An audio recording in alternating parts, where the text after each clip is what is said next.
최근에 제가 한 유튜브 방송에서 한 젊은이가 솔직하게 이런 이야기와 질문을 하는 것을 보았습니다.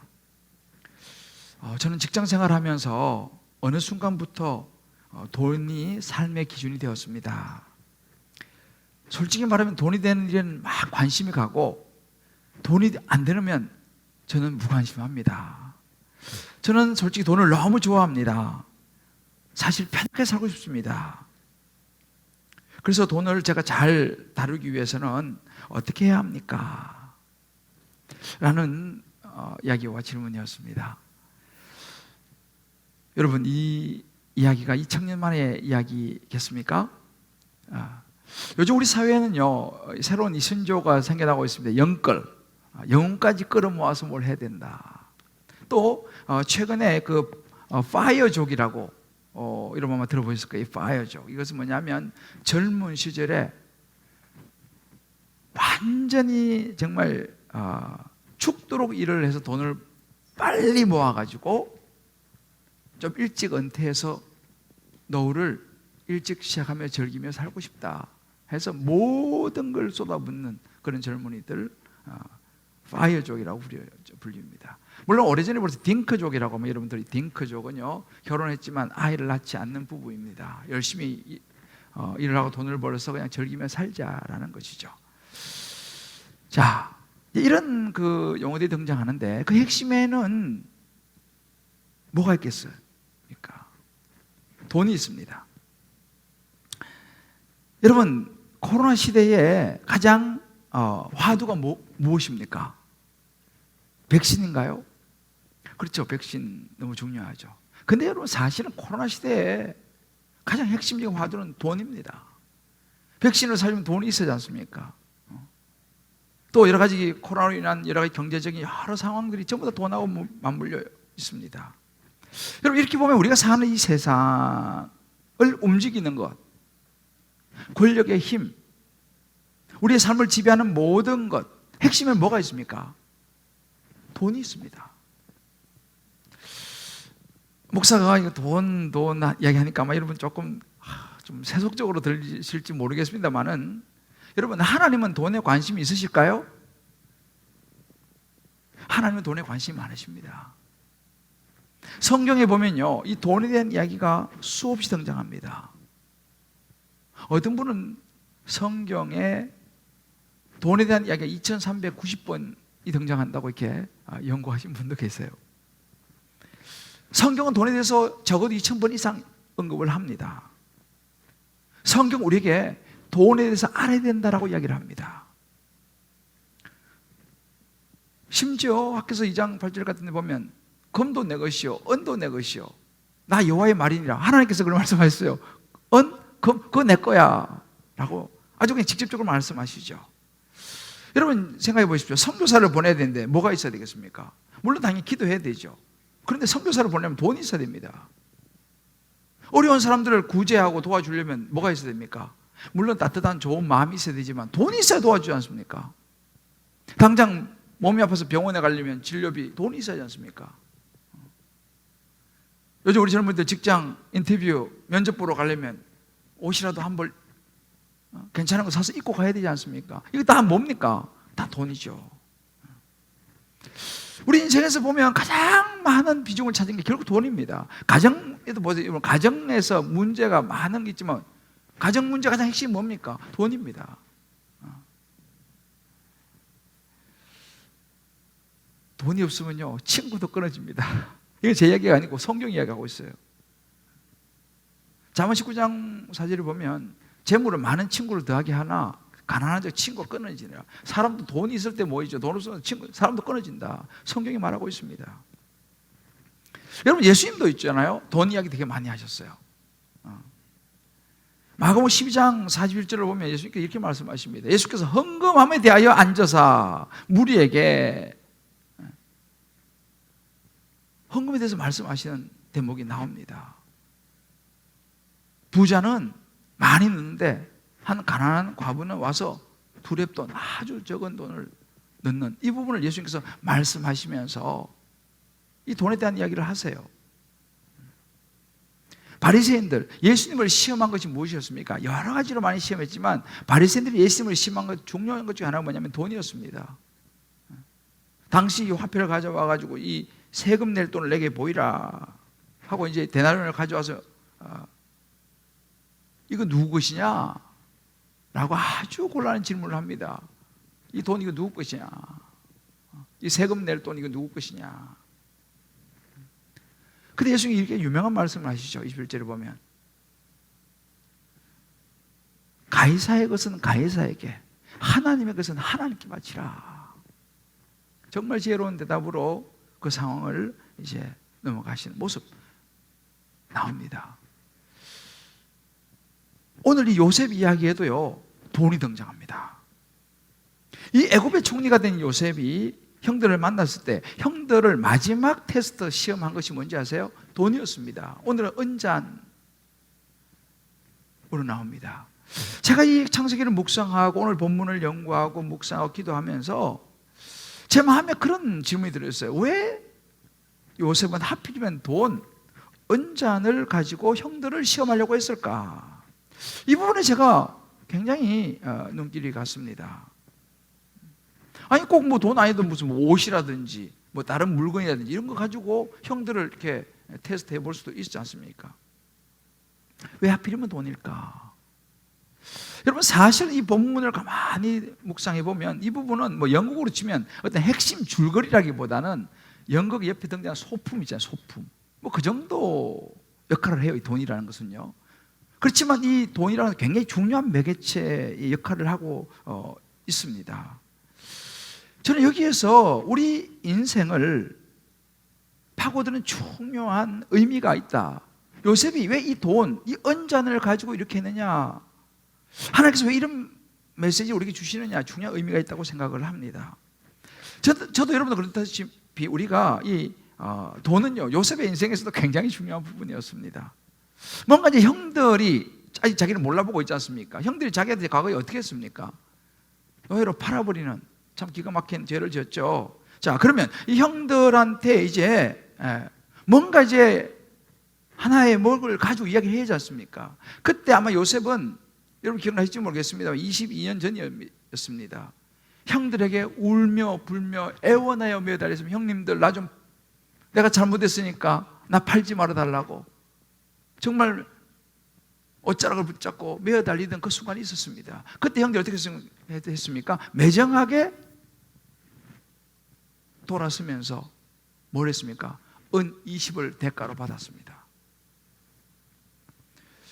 물론 뭐 처음부터 돈 벌려고 한 건 아니었습니다만 동생을 파는 과정에서 그들은 결론적으로는 은 20을 손에 넣었습니다. 근데 지금은요, 보세요. 지금은 정반대의 상황입니다. 이 자기들이 돈을 가지려고 가진 건 아니었지만은 결국은 이 돈 때문에, 특별히 이 은잔, 오늘 본문에 은잔 때문에 이 형들의 목숨이 위태롭게 된 상황, 이것을 오늘 본문은 우리에게 이야기해 주는 거예요. 저는 오늘 이 요셉과 베냐민을 또 이 형들, 요셉의 형들을 통해서 저와 여러분에게 이 시대에 너무너무 중요한 이 돈이라고 하는 이 문제, 이 물질이라고 하는 이 부분에 대해서 한 분 한 분 모든 분들의 상황이 다 다르시지만 여러분 각자의 상황 속에서 여러분 각자 한 분 한 분에게 성령께서 중요한 음성을 들려주시기를 주님의 이름으로 축복합니다. 자, 그렇다면 오늘 본문이 우리에게 말해주고 있는 첫 번째 중요한 포인트는 돈은 가치관의 척도라고 하는 것입니다. 여러분 알다시피 돈은 굉장히 유용합니다. 좀 전에 말씀드렸죠. 돈 없으면 아무것도 안 되는 세상이죠. 그러니까 사실 돈 자체가 좋다, 나쁘다 라고 우리는 말할 수 없습니다. 문제는 뭐냐 하면 어떤 가치관을 가지고 그 돈을 어떻게 사용하느냐, 이것이 관건입니다. 여러분 할미꽃을 알죠? 할미꽃. 이 할미꽃이 참 저는 아주 예뻐 보여요. 할미꽃. 그런데 예를 들어 보니까 이 할미꽃의 이 뿌리는요, 이 독성과 약성을 동시에 가지고 있다 그래요.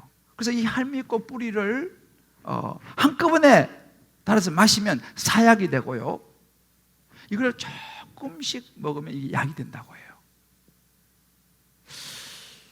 돈이라고 하는 것이 어찌 보면 이와 같은 것이 아닌가라는 생각을 해봅니다. 어떻게 사용하느냐?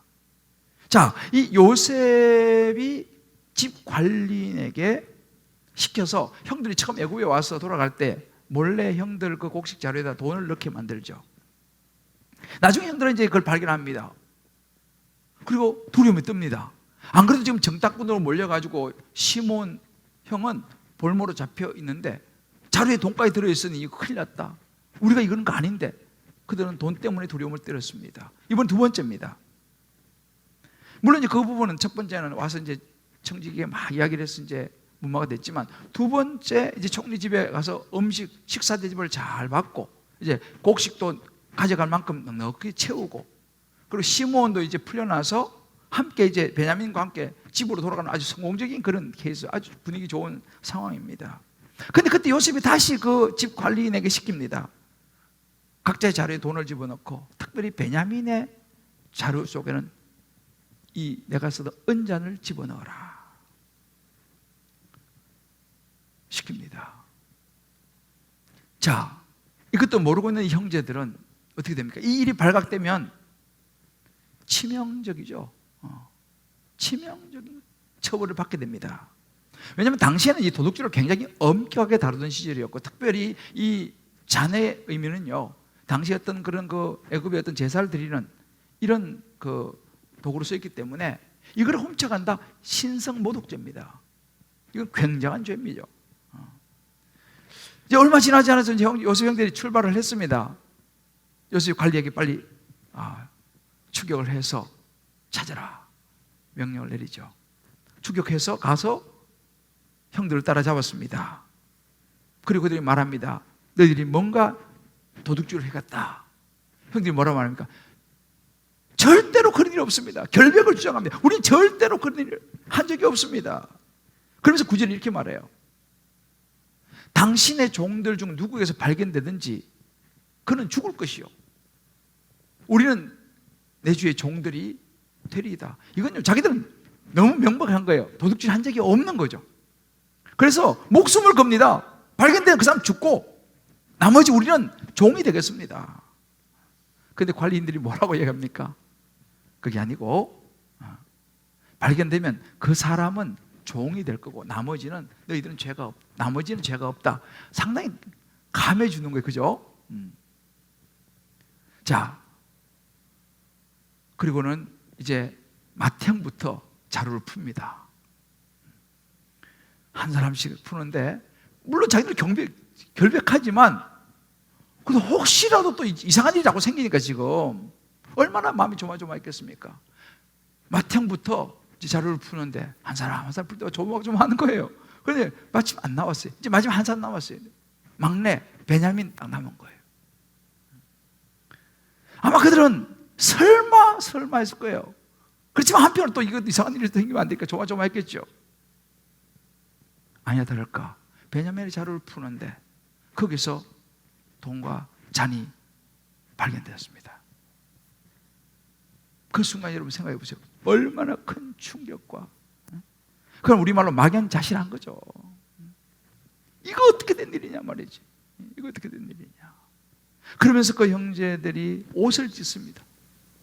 옷을 찢고 각기 짐을 나귀에 지고 성으로 돌아가는 장면, 이것이 오늘 우리가 본 장면입니다.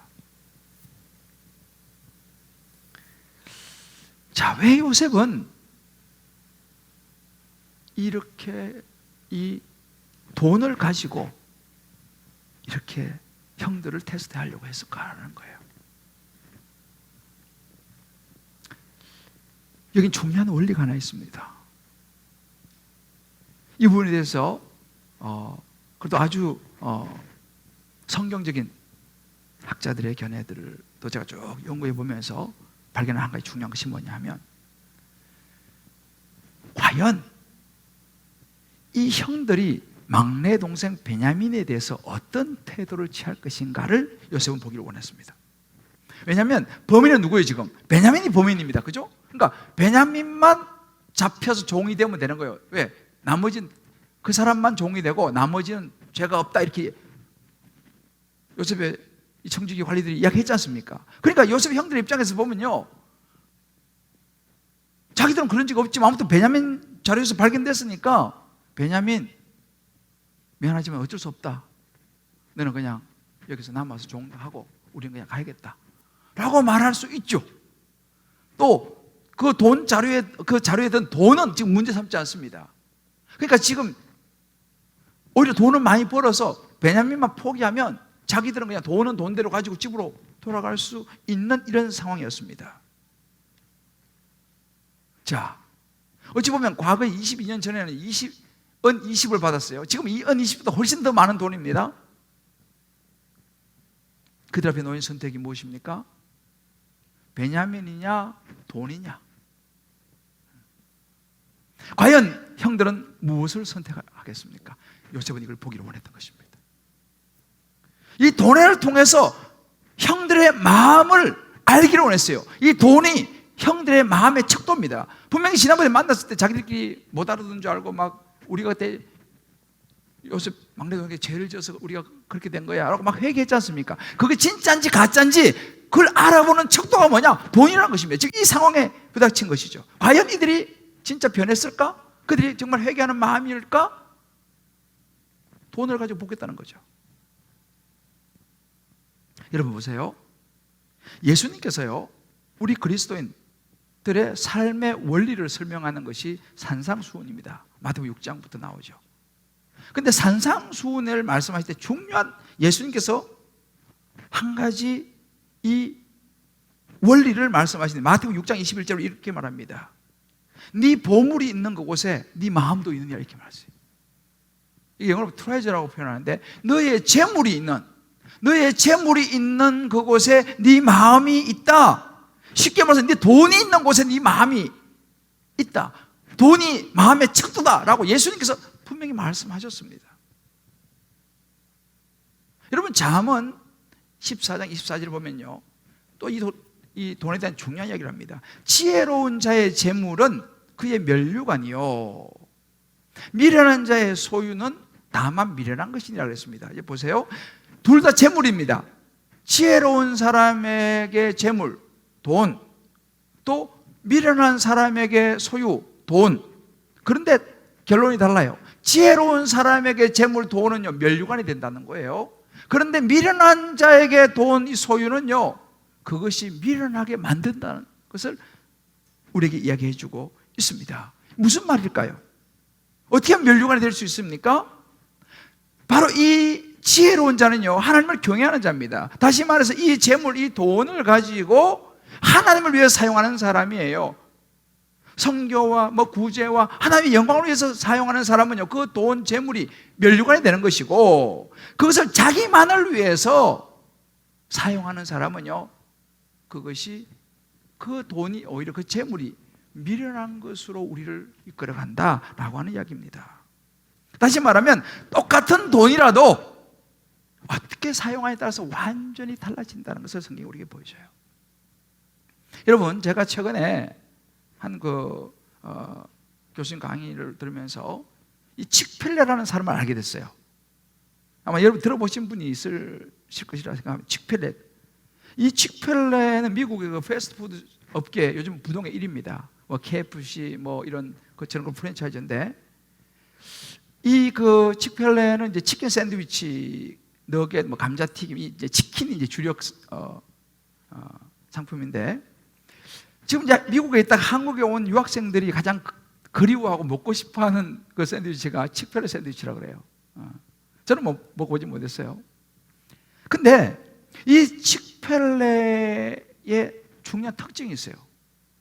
뭐냐면 주일에 문을 닫아요. 그럼에도 불구하고 매년 10%씩 지금 성장했습니다.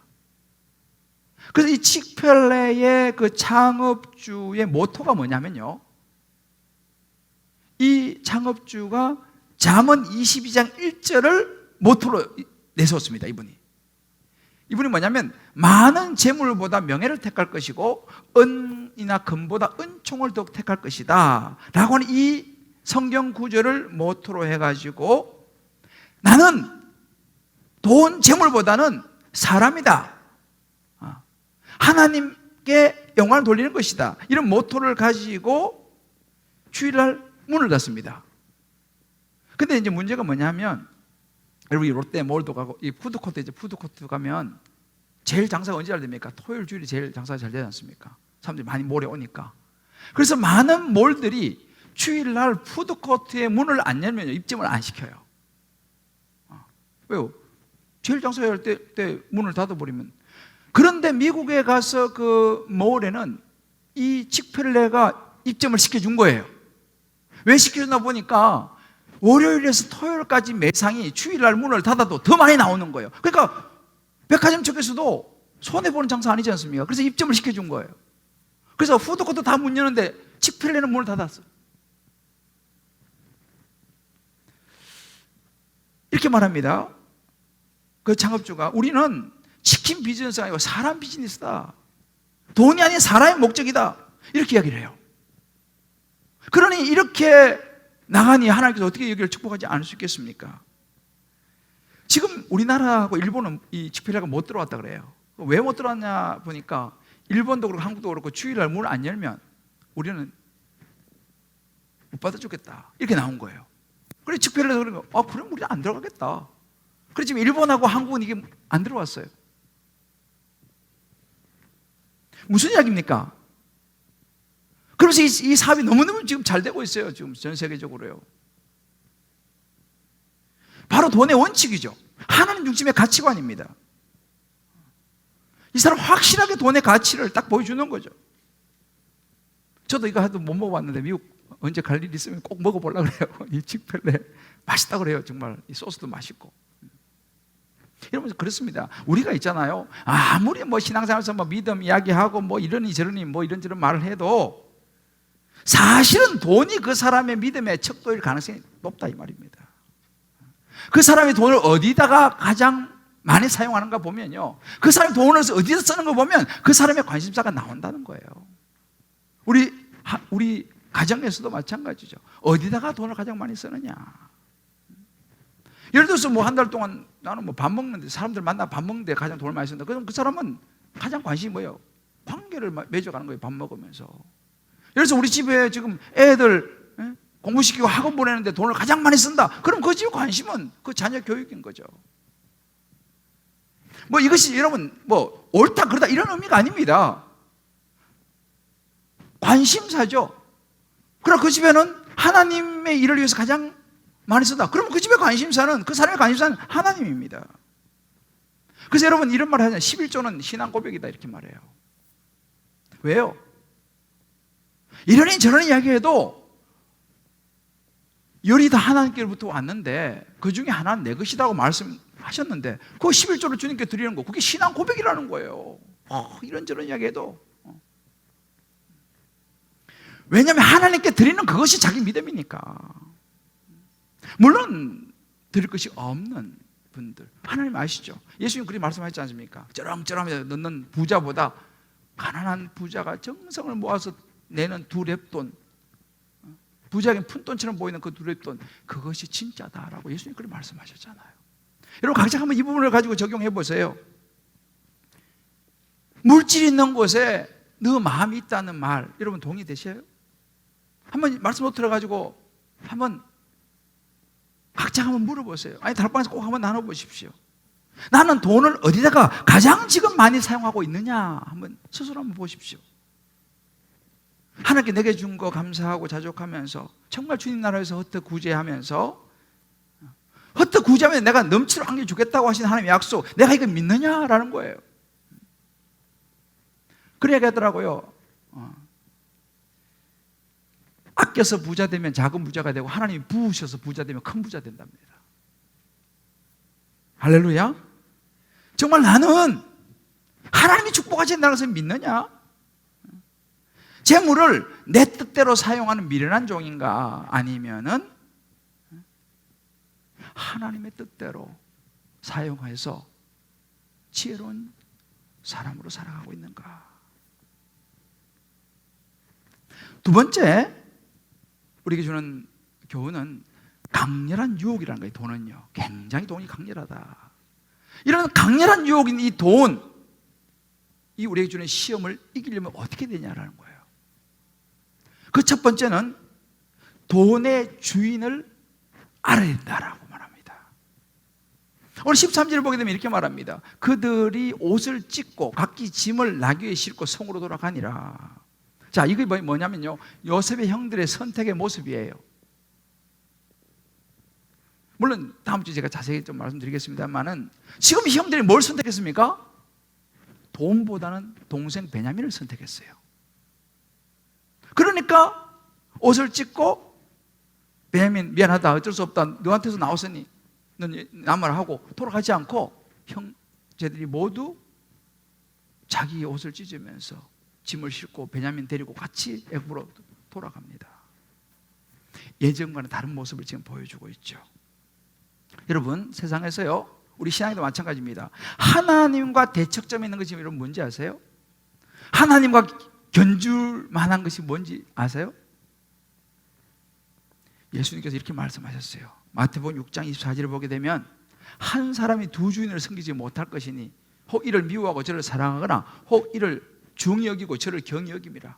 너희가 하나님하고 재물하고 겸하여 섬기지 못하니라 그랬습니다. 예수님 말씀이에요. 뭐예요? 우리 신앙인도 마찬가지고 세상 마찬가지고 하나님과 대척점을 이루는 게 뭐냐? 돈이라는 거예요. 너 하나님을 섬길 거냐 돈을 섬길 거냐, 둘 다 그건 안 된다. 불가능하다. 우선순위가 분명히 우선순위를 정해야 된다 라고 말씀하시는 거예요. 돈이 하나님과 대척점입니다. 여러분, 이렇게 돈이라는 것은요 굉장히 파워풀해요. 돈이 우리 마음을 금방 확 사로잡을 수 있습니다. 목사, 예, 없습니다. 그 사람들이 이렇게 말해요. 돈이라는 게 밑빠진 물붓기 같다. 아무리 부도 양에 차지 않으니까요. 그 디모데후서 3장 2절에 이렇게 말합니다. 말세는요 사람들이 자기 사랑하고요 돈을 사랑한다 그랬어요. 이것이 우리 본성이에요. 누구도 예외가 없습니다. 그래서 우리는 어떻게 됩니까? 우리 마음을 완전히 빼앗아가고 하나님의 자리에 앉을 수 있는 이 돈을 우리는 다루어야 된다는 거예요. 그럼 어떻게 다루냐? 이 돈을 다루기 위해서는 중요한 한 가지를 우리가 붙잡아야 되는데, 그게 바로 뭐냐면 돈의 주인이 누구냐를 명확하게 해야 한다는 사실이에요. 하나님의 메시지는 이것입니다. 돈의 주인이 누구냐? 여러분, 돈의 주인이 누굽니까? 우리 가진 소유, 재물의 주인이 누굽니까? 여러분, 창세기 1장부터 하나님은 말씀하세요. 창세기 1장부터 하나님이 세상을 창조하셨지 않습니까? 자, 하나님이 세상을 창조했어요. 세상은 누구 것이죠? 누구 것이에요? 하나님의 것입니다. 생육하고 번성하라고 28절에 말씀했습니다. 너희들 세상 거 누리고 또 돈 가지고 좀 맛있는 것도 먹고 또 좋은 데로 가서 좀 보기도 하고 그거 해라는 거예요. 그 나쁜 거 아니라는 것입니다. 그러나 너희가 한 가지 잊지 말아야 되는 것은 뭐냐면 그 돈의 주인은 네가 아니라 나야. 내가 너 돈을 줬다는 걸 잊지 말라라고 주님 말씀하신 것입니다. 이게 창세기 1장부터 얘기하는 거예요. 신명기 10장에 이런 구절이 있습니다. 14절에 보면 하늘과 모든 하늘의 하늘과 땅과 그 위에 만물은 본래 누구에게 속했다고요? 하나님 여호와께 속했다는 거예요. 왜? 하나님이 만드신 창조물 아닙니까? 여러분, 이스라엘 백성의 문제가 뭔지 아세요? 신명기에 나오는 문제가 뭔지 아세요? 이스라엘 백성들이 있잖아요, 광야에 있을 때는요 하나님만 바라봤어요. 왜? 뭐 자기 할 수 있는 게 없잖아요. 만나만 바라보고 하나님만 바라봤어요. 그러다가 가나안 땅에 들어갔어요. 가나안 땅에 들어가니까 광야하고는 차원이 다르죠. 좋은 게 많잖아요. 조금만 일하면 뭐 먹을 것도 많고 하니까 어떻게 무슨 일이 생기냐면 그때부터 하나님을 잊어버리기 시작했습니다. 광야에서는 모든 죄, 돈, 재물의 주인 하나님이시다 이렇게 했는데 가나안에 들어서 생활이 윤택해지고 삶이 좋아지니까 하나님이 주신 거라는 걸 잊어버리기 시작했어요. 그때부터 죄를 짓기 시작합니다. 왜? 내가 뭐 벌어서 내가 한 거, 내가 일해서 내가 먹은 건데 이거 내 거 아니야? 라고 생각하기 시작했습니다. 나중에 이스라엘 백성이 왜 망했습니까? 하나님이 주인인 걸 잊어버렸기 때문에 망한 거네요.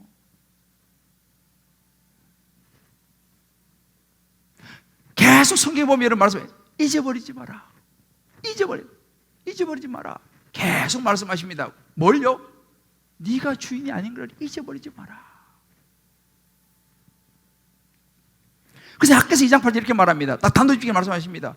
은 내 것이요 금 내 것이니라. 만군의 여호와의 말이니라. 분명히 말씀하십니다. 내 거야 그거. 네 거 아니야. 다만 내가 너에게 맡긴 것인데, 하나님은 우리가요 찌질하게 사는 거 원치 않습니다. 우리 부유하게 살기를 원해요. 풍족하게 살기를 원합니다. 다만 그건 네 거 아니니까, 내 것이니까 그걸 가지고 잘 활용을 해서 세상 사람들이 나 여호와가 주신 거라는 것을 알게 해야 된다라고 말씀하시는 거예요. 근데 이 부분을 싹 빼버리고 마치 내가 돈의 주인인 것처럼 우리가 살아갈 수 있다 이 말입니다. 우리는 우리 가진 재물과 돈을 가지고 세상 사람들에게 하나님을 보여줘야 되고 영혼 구원을 위해 사용할 때 이게 멸류관이 된다는 거예요. 믿습니까? 여러분, 칙펠레 회장이요, 이 칙펠레가 주일날 문을 여는 때가 있어요. 언제 문을 여는 거 보니, 주일은 절대 문 안 열거든. 언제 문을 여는 보니까 재난이 났을 때, 화재, 홍수가 났을 때는 이 칙펠레가 주일날 문을 열어가지고 어떻게 하면 샌드위치를 무료로 다 나눠준다 그래요. 무료로, 돈 안 받고. 그래서 칙펠레가 주일날 문을 연다? 그러면 이거는 사람들이 다 안다는 거예요. 아, 좋은 일을 하는구나. 심지어 이 칙펠레가요, 이 게이에 반대합니다. 공식적으로. 그러다 보니까 대학교에 입점을 해야지, 이 대학생들이 많이 이제 샌드위치 사 먹으니까 입점을 못하게 하는 거예요, 학교 당국에서. 왜? 게이 반대하니까. 근데 어떤 일이 생겼냐면요, 학생들이 데모해가지고, 우리는 샌드위치 먹고 싶다, 데모해가지고 대학에 들어가기 시작했다는 거예요. 심지어 이 칙펠레가 어떤 일이 있었냐면요, 게이 클럽이죠, 게이 클럽, 게이 바에서 화재가 나가지고 다 타버렸어. 그날 주일날 문을 열어가지고 그 게이 그 클럽에 관련된 모든 사람들 다 먹이고 했다는 거예요. 무슨 이야기입니까? 그 가지고 있는 그 돈, 그 물질을 가지고 하나님을 드러내는 거죠. 제가 한 분 간증을 들었어요. 근데 이분은 미국에 사는데 엄청난 부자라 그래요. 엄청난 부자래요. 집에 막 수영장, 집에 극장까지 있고 하여튼 굉장한 부자랍니다. 근데 이분이 권사님이세요. 주방이 이 정도만 하답니다. 주방이. 엄청난 부자인데. 근데 이 권사님이 뭘 하나 가보니까요, 그 큰 주방과 그런 걸 이용해가지고 주일날 수십 인분의 음식을 해가지고 교회 가서 성도들을 먹이더라는 거예요. 그걸로 사용하더라는 거예요.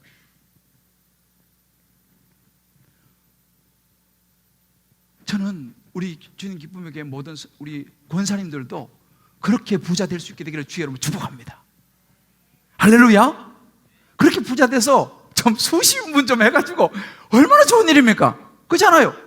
자기만을 위해서도 얼마든지 사용할 수 있지만 그 하나님 주신 그거 가지고 말이에요, 많은 사람들에게 베풀면서 하나님의 영광을 나타내면서 돈 많이 버시길 바랍니다. 할렐루야. 그 돈을 가지고 그렇게 사용하면 멸류관이 되는 줄 믿습니다. 우리가 이 돈에 대한 이 부분을 무조건 터부시 아닙니다, 여러분들. 돈이 필요하신 분들은 하나님께 기도하시길 바라요. 그러나 중요한 것은 뭐냐? 돈의 주인을 잊어버리면 안 되는 거예요. 그럼 비참해집니다. 돈의 주인을 잊어버리면 돈의 노예가 돼버려요.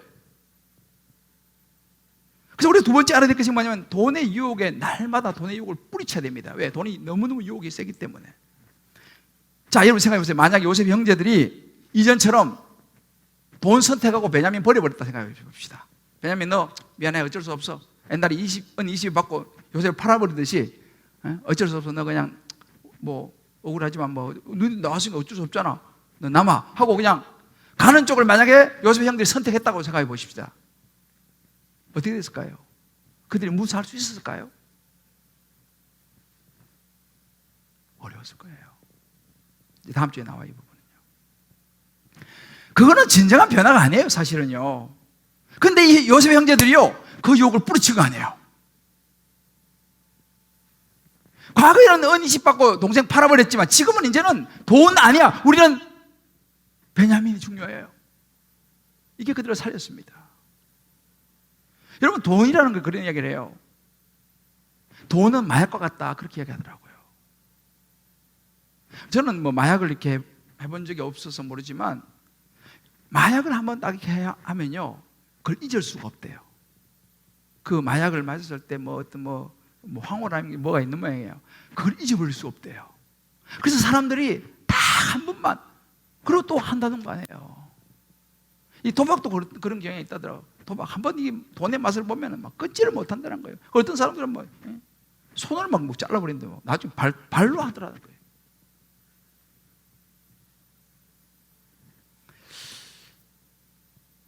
돈의 유혹 때문에요, 우리 인생은 참 참혹한 결과가 온다라고 성경 우리가 분명하게 우리에게 경고를 주고 있습니다. 대표 선생님 누굽니까? 우리 잘 아는 가룟 유다. 남의 이야기 아니에요. 예수님을 3년 동안 따라다녔던 가룟 유다가 있잖아요. 은 30에 예수님 팔았지 않습니까? 돈에 넘어간 거 아니에요. 결국 그 인생이 비참하게 끝나고 말하지 않습니까? 성경에 나오는 아나니아와 삽비라, 물론 처음에 출발은 좋은 출발했어요. 팔아다가 하나님께 드리겠다. 그러다가 나중에 욕심이 생겨가지고 좀 챙겼다가 성령을 노엽게 함으로 그 집안이 다 망해버렸지 않습니까? 여러분, 이 돈의 유혹이라는 것은 너무 강하기 때문에 날마다 뿌리쳐야 한다는 거예요. 그런데 여러분, 성경에 보면요, 돈의 유혹을 뿌리친 사람이 있어요. 예수 믿고 구원받아가 돈의 유혹을 뿌리친 사람이 누구냐면 삭개오입니다. 삭개오. 삭개오는요, 누가복음 19장 보면 이렇게 말합니다. 삭개오가 예수님 만나고 이렇게 말합니다. 예수님, 제 소유의 절반을 가난한 사람들에게 주겠습니다. 그리고 내가 혹시라도 속에서 뺏은 거 있으면 4배로 갚겠습니다. 뭔 이야기예요?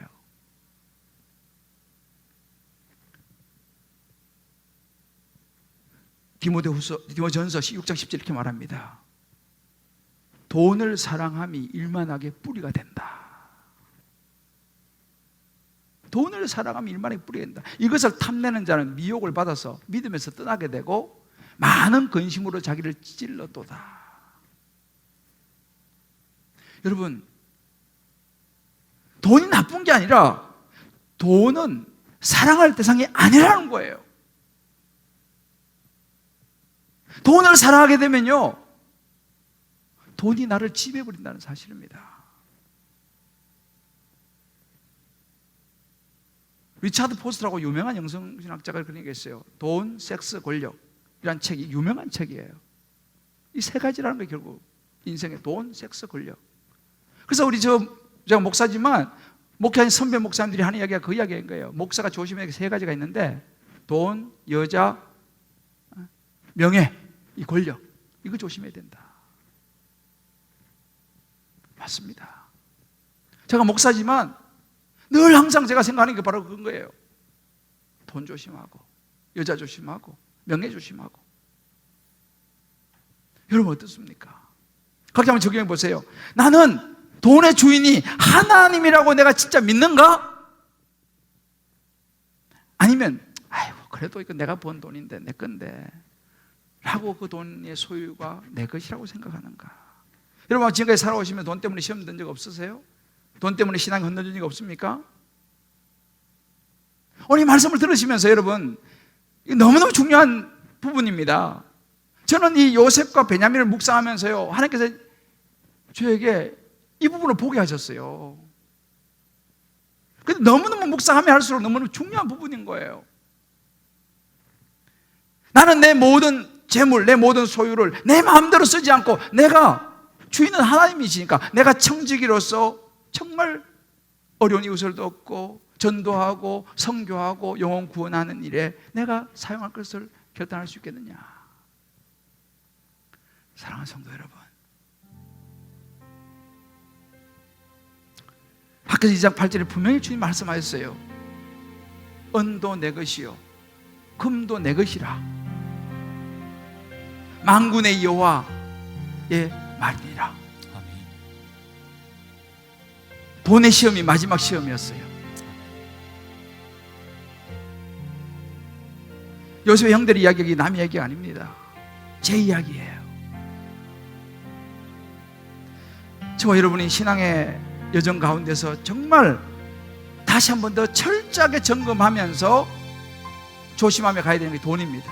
아멘. 이렇게 말한 저도 굉장히 두려워요. 그러나 우리가 이제 살면서요, 하나님의 회장을 결단하자고요. 돈의 주인은 하나님이시다. 아멘. 절 따라 한번 해볼까요? 돈의 주인은 하나님이시다. 돈의 주인은 하나님이시다. 내 소유의 주인은 하나님이시다. 내 소유의 주인은 하나님이시다. 저와 여러분을 위해서 십자가에 죽으시고 부활하신 예수님, 그분이 저와 여러분의 인생의 목표가 될 수 있게 되기를 주의 이름으로 축복합니다. 아멘. 히브리 13장 5절 이렇게 말씀했습니다. 돈을 사랑하지 말고 있는 바로 족한 줄로 알아. 그 뒤에 더 중요해요. 친히 말씀하시기를 내가 결코 너희를 버리지 아니하고 너희를 떠나지 아니하리라. 아멘. 돈 있다고 교만할 거 없고, 돈 없다고 너무 기죽을 거 없다는 거예요. 왜요? 내게 주신 것 가지고 감사하며 살면 되는 거예요. 주님 말씀하시는 거예요. 너무 걱정하지 마라. 내가 너를 버리지도 않고 떠나지 않을게. 너 굶어 죽지 않아. 아멘. 그러니 돈 사랑하지 말고 너 있는 거 가지고 족한 줄 여기며 살아가라 라고 말씀하시는 거예요. 부자 가난 이런 개념이 아니라는 것을 우리가 분명히 알아야 됩니다. 저와 여러분, 정말 우리 가진 모든 돈과 재물이 미련한 자의 것이 되지 아니하고 그 재물과 그 돈이 여러분의 인생의 면류관이 될 수 있게 되기를 주의 이름으로 축복합니다. 아멘. 돈 묵상 아니라 우리는 예수를 묵상하고 하나님 묵상하며 살아갈 수 있게 되기를 주의 이름으로 축복합니다. 아멘.